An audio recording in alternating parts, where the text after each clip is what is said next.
Okay, Todd Keller, Phoenix Fire Department Captain, Keller. Why don't you tell us about the current status of this rescue? Also, are dogs searching? Tell us a little bit more about what you guys are doing. Absolutely. So right now we are currently in a rescue operation. We've been able to access interior, as you can hear some of these saws behind us. These dogs have actually made it very deep into these buildings and being able to access places we couldn't access before. These dogs are doing an absolute tremendous job. They can scent and pick up any kind of smell from far away. The best way that I can explain it is that with these dogs, how high trained they are and how well they can smell is that when you bake brownies, we all just smell brownies, but they smell the eggs, they smell the flour, they smell the sugar, they smell the chocolate. That's how fine-tuned these dogs are.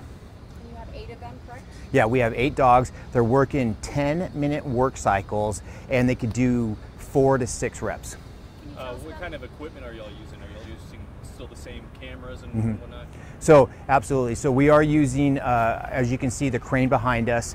We are using what we call concrete core drills to drill through these big slabs so we can use a crane to pull them up. We're using concrete wet saws also to cut this rebar so we can remove these slabs and have access to where these void spaces are. Can you tell us about the progress you've made on the south side of the building? Yes, absolutely. It's a great question. So we've worked with structural engineers, and they said that up to a certain safety level, we're able to access this building from the south side, which is great because now we're attacking it from both angles. So we've had crews on the south and the north side looking for this individual. Can you give us an update on that individual right now, if you've been able to hear anything, see anything so far? So like I said before, is that the equipment that we are using is what we're called search cams. They have telescoping lenses on them that we can get down there. We have listening devices that we are using, but right now I can tell you that the dogs have not hit, but we're going to continue to use them throughout the night. How many fire personnel do you guys have out here right now? So probably close to about 100 fire personnel. We include our community assistance program. We have logistics. We have planning. This is our Task Force 1 team. This is a team that goes to major disasters across the country, to hurricanes, to floods and building collapses like this. These are the most highly trained individuals in the world, and they are all working behind me.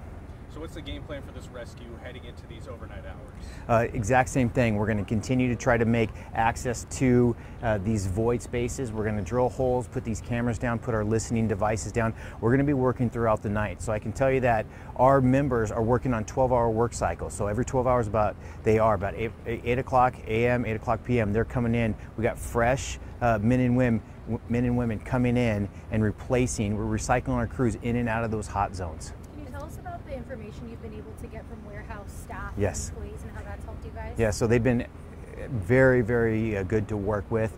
So we have talked to them, and this individual worked at a certain area in this concrete building or this commercial structure, and we focused on that. It's about in the center on the north side. So they're saying that last known location of where his workspace was, he was a forklift operator, is in the center. So we're concentrating on that, and that's where we're focusing all of our energy right now. Is that roughly where those dogs got the hit?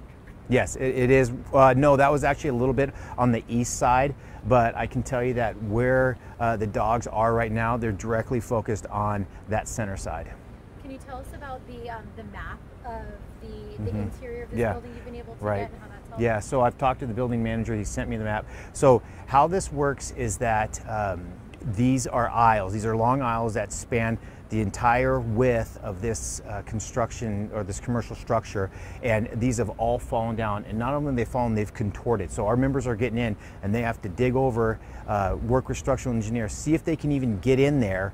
So the best way I can describe it is like that game used to play of pickup sticks. When you throw all the sticks on the ground, you pull one, the other moves.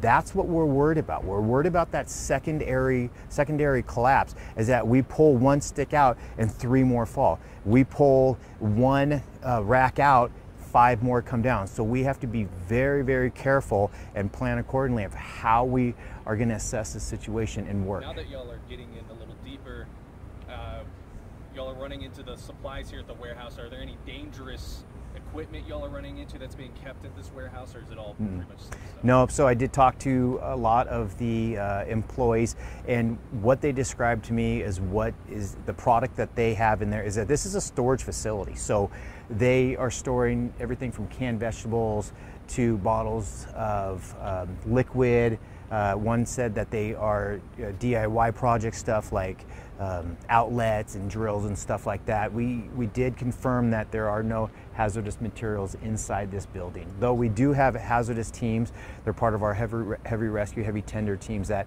are capable, if something comes up, that we can mitigate that danger. Can you talk about the community assistance part of this? Yes. Obviously, you know, you guys have a large presence over there. There's been a lot of investment into that team. And what is the discussions like with the family and friends right now? So we have been working with them the entire time. I can tell you that our community assistant program members are doing an absolute fabulous job. We've set up what we call pods, air-conditioned pods. It's hot out here. We've been set up bathrooms. We have water. We have shaded area for them. So what we did today is that we put the family members in a couple of our community assistant program vehicles, and we drove them closer to the scene to get them a little bit of an idea of where we're working, what we're doing, just keeping in constant communication, being completely transparent with them. They're working well with us, and you know, we're informing them just like we're informing you. What guys' training analysis been on why this building ended up with the partial collapse? Has there been any analysis yet on that versus the other buildings in the area? No, at that point, that's not a concern right now. Our main concern is getting to this individual as quickly as you can, and that's why we are still in a rescue operation. Have you heard any sign of life? We haven't heard anything. Like I said, we are doing everything we can. These firefighters are working around the clock. We are exhausting our resources. We're using every utility we have. This is local and regional assets that we are pulling from. We're not going to stop until we find this member.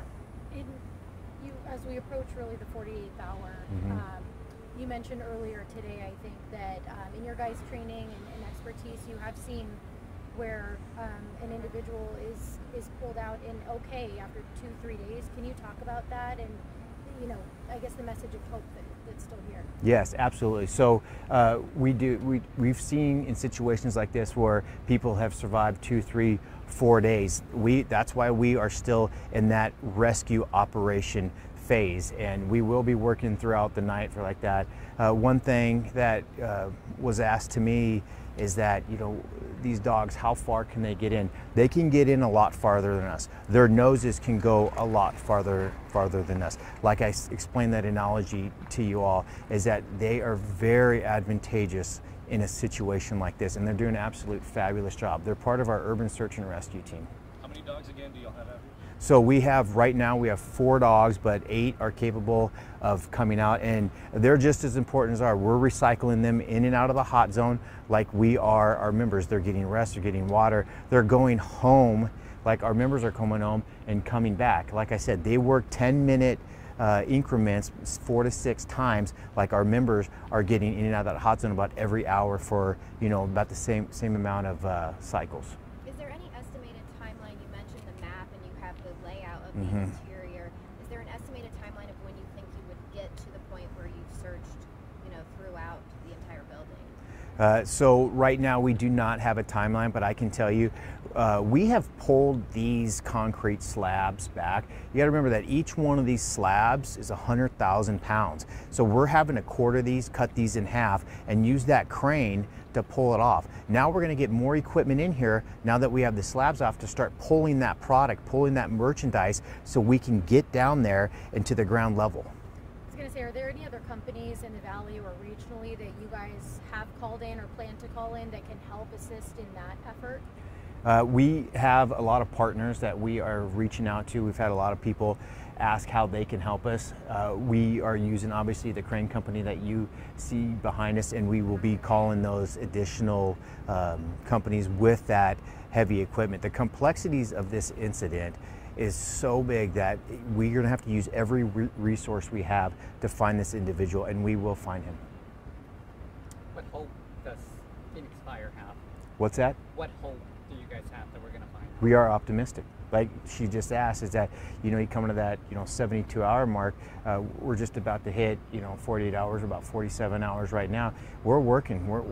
These firefighters have not taken a break. They keep cycling in and out. They come refreshed, get in our rehab unit. We have a rehab unit here. They're cooling down, they're hydrating, and they're getting back inside this building, and they're working their tails off. Any injuries to fire crews? No, we don't have any injuries. I can tell you that at points that we do have to step back a little bit because some structural or some things didn't look right, and our engineers are working right with us where we have to reassess, but then we're right back in there. We're getting after it. Like I said, we're going to attack this building from two sides. We're going to get it from the south and the north side now. So we're doing it right now.